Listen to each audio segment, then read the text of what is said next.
Aujourd'hui, le monde rural, qui se sent très souvent oublié, on en parle souvent dans le journal, on a choisi d'aller dans un village de Haute-Vienne, oublié, mais là-bas toute une population qui se bat vraiment pour faire vivre la commune. À Lussac-les-Églises, Dominique Lagrousse-en-Père, donc avec Philippe Véron et Yvan Simon.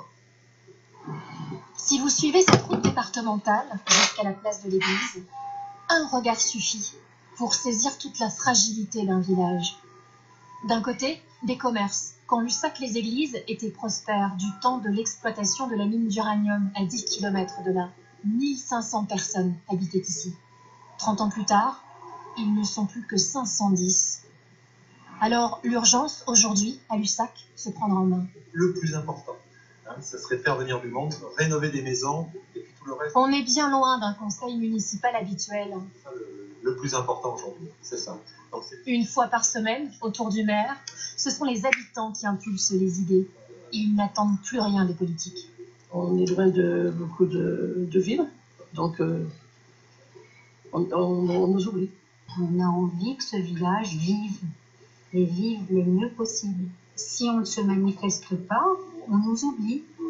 À l'ordre du jour, la rénovation du centre-ville pour être plus attractif. Il faut avoir un projet bien ficelé et puis après essayer de taper un peu plus haut nos députés, nos nouveaux députés, nos nouveaux sénateurs.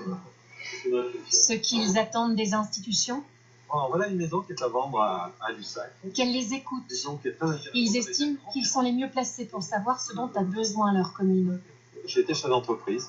Et un chef d'entreprise, il faut qu'il ait du pouvoir, il faut qu'il ait des moyens pour pouvoir travailler et mener son entreprise.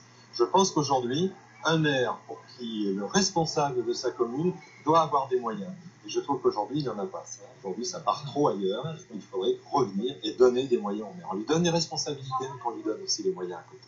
Et c'est ce qu'on pourrait espérer d'un gouvernement. Car ce ne sont pas les politiques qui ont aidé le maire à trouver un repreneur pour l'exploitation agricole. Pour attirer ces deux jeunes maraîchers, le conseil municipal leur loue ses terres à moindre coût. En échange, Sylvain et Grégoire cultivent des légumes et les vendent aux habitants de Lussac et des villages alentours. Ce qui attire les gens, c'est la possibilité d'avoir des produits de saison, que ce soit des légumes, de la viande, qui soient directement là. S'il n'y a pas de nourriture, il n'y a pas de gens. Ils iront voter, mais ils ne savent toujours pas pour qui. Leurs attentes, en tout cas, sont claires. Il faut reconstituer, je pense, l'agriculture française, consommer local. Ça, voilà, C'est l'avenir. C'est l'avenir, voilà, exactement. Arrêter d'envoyer nos produits français à l'étranger et racheter à l'étranger de la mauvaise qualité. Michael, le menuisier, n'attend pas grand-chose non plus de cette élection présidentielle.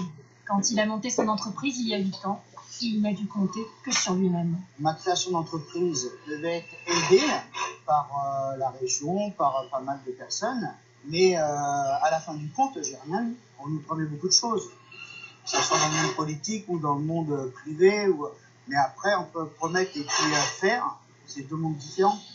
Après, on apprend aussi à se débrouiller par soi-même.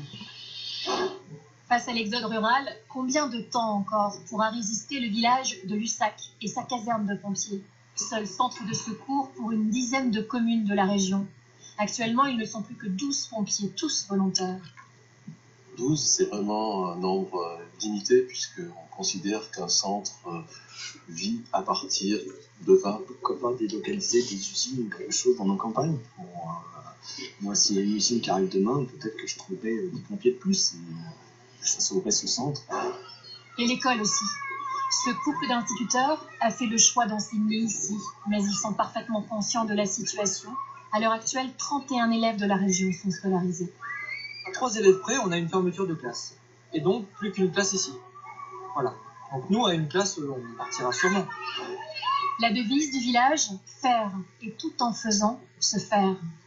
Fataliste, mais pas résigné, quelque part entre Poitiers et Limoges, des habitants luttent pour la survie.